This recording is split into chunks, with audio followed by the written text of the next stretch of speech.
தேனி, திண்டுக்கல், தென்காசி மாவட்டங்களின் ஓரிரு இடங்களில் இன்று மிக கனமழை பெய்ய வாய்ப்பு. குமரி, நெல்லை, தூத்துக்குடி, கோவை, நீலகிரி உள்ளிட்ட 13 மாவட்டங்களின் ஓரிரு இடங்களில் கனமழை பெய்யக்கூடும் என்றும் வானிலை மையம் தகவல். கனமுதல் மிக கனமழை வரையில் பெய்யக்கூடும் என எச்சரிக்கப்பட்ட 4 மாவட்டங்களில் மாநில பேரிடர் மீட்பு படையினர் தயார் நிலை. திருநெல்வேலி, கன்னியாகுமரி, உதகை, கோயம்புத்தூரில் அனைத்து உபகரணங்களுடன் பேரிடர் குழுவினர் முகாம். தமிழ்நாட்டில் ஒரு சில இடங்களில் வரும் 20ஆம் தேதியன்று அதி கனமழை பெய்யக்கூடும் என ரெட் அலர்ட் எச்சரிக்கை. 21ஆம் தேதி ஓரிரு இடங்களில் மிக கனமழைக்கான ஆரஞ்சு நிற எச்சரிக்கை விடுத்தது இந்திய வானிலை ஆய்வு மையம். தமிழ்நாட்டின் ஒரு சில இடங்களில் வரும் 23ஆம் தேதி வரை கோடை மழைக்கு வாய்ப்பு. இடி, மின்னல் மற்றும் தரைக்காற்றுடன் மழை பெய்யக்கூடும் என இந்திய வானிலை மையம் தகவல். இன்று முதல் 3 நாட்களுக்கு நீலகிரி மாவட்ட சுற்றுலா தலங்களுக்கு வர வேண்டாம் என நீலகிரி மாவட்ட ஆட்சியர் வேண்டுகோள். மிக கனமழை எச்சரிக்கை விடுக்கப்பட்டுள்ளதால் வருகையை தவிர்க்க வலியுறுத்தல். திருமூர்த்தி மலை பஞ்சலிங்க அருவியில் ஏற்பட்ட வெள்ளப்பெருக்கால் அமனலிங்கேஸ்வரர் கோயிலை சூழ்ந்த தண்ணீர்.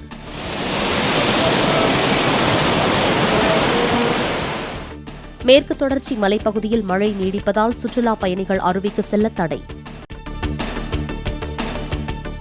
கோவை தொண்டாமுத்தூரில் குடியிருப்புகளை மழைநீர் சூழ்ந்ததால் மக்கள் வெளியே வர முடியாமல் தவிப்பு. ஆலந்துறை பகுதியில் பழமையான மரம் விழுந்ததால் பல மணி நேர போக்குவரத்து பாதிப்பு. பழைய குற்றாலம் அருவியில் குளித்தபோது வெள்ளப்பெருக்கில் அடித்துச் செல்லப்பட்ட 17 வயது சிறுவன்.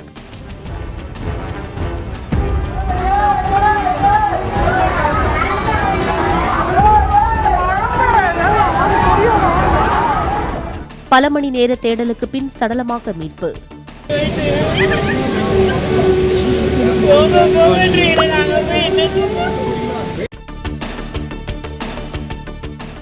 திருச்செந்தூர் முருகன் கோயில் கடற்கரையில் கரை ஒதுங்கும் ஜெல்லி மீன்கள்.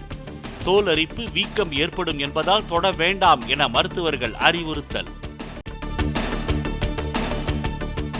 தமிழ்நாட்டில் வரும் டிசம்பரில் உள்ளாட்சி அமைப்புகளுக்கு தேர்தல் நடத்த மாநில தேர்தல் ஆணையம் திட்டமிட்டுள்ளதாக தகவல்.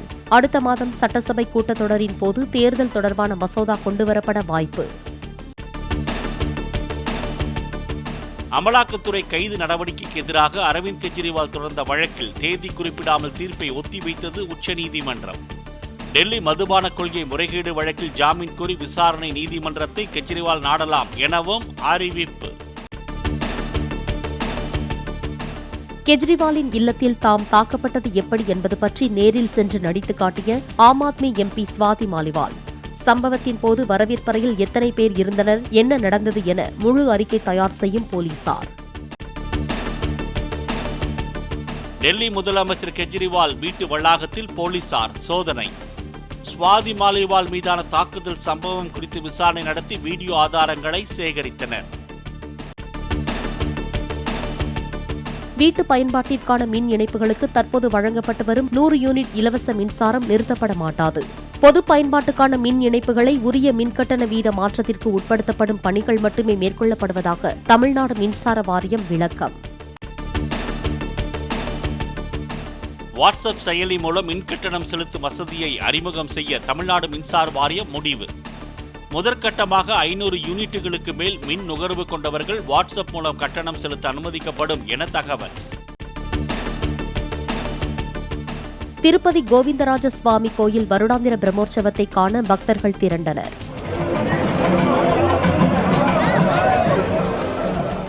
அன்னவாகனத்தில் சரஸ்வதி அவதாரத்தில் எழுந்தருளி சுவாமி அருள் பாலிப்பு. மும்பையில் சாவர்கரின் நினைவிடத்தில் அஞ்சலி செலுத்திய பிரதமர் மோடி. சாவர்கர் சிலைக்கு மலர் தூவி மரியாதை. டெல்லி மெட்ரோ ரயிலில் பயணம் செய்த மத்திய நிதியமைச்சர் நிர்மலா சீதாராமன் நின்றபடியே சென்று பயணிகளின் பிரச்சினைகளை கேட்டறிந்தார். நடப்பாண்டில் நடைபெற்ற நீட் தேர்வு முடிவுகளை வெளியிட தடை இல்லை. வினாத்தால் கசிந்ததாக கூறப்படும் விவகாரத்தில் நீட் தேர்வு முடிவுகளை வெளியிட தடை கோரிய வழக்கில் உச்சநீதிமன்றம் உத்தரவு. எண்ணெயை மீண்டும் மீண்டும் சூடாக்கி சமையலுக்கு பயன்படுத்துவது இதய நோய் மற்றும் புற்றுநோய்க்கு வழிவகுக்கும் என ICMR எச்சரிக்கை. மீண்டும் பயன்படுத்தப்படும் எண்ணெயில் உருவாகும் நச்சுக் கலவைகளால் உடல்நல பிரச்சினை ஏற்படக்கூடும் என விளக்கம். மீன்பிடி தடைக்காலத்தில் தென் சீன கடல் பகுதியில் சட்டவிரோதமாக நடைபெறும் மீன் வேட்டையை தடுக்க நடவடிக்கை. கடலோர காவல்படை உதவியுடன் ரோந்து பணியில் சீன மீன்வளத்துறை. IPL போட்டியில் மும்பை அணியை 18 ரன்கள் வித்தியாசத்தில் வீழ்த்தியது லக்னோ சூப்பர் ஜெயின்ஸ். சென்னைக்கு சமமாக 14 புள்ளிகள் பெற்றபோதும் ரன் ரேட் அடிப்படையில் பிளே ஆஃப் சுற்றுக்கு செல்லும் தகுதியை இழந்தது. IPL தொடரில் சென்னை பெங்களூரு அணிகள் இன்று பல பரீட்சை. பிளே ஆஃப் சுற்றுக்கு செல்லப்போவது எந்த அணி என ரசிகர்கள் எதிர்பார்ப்பு.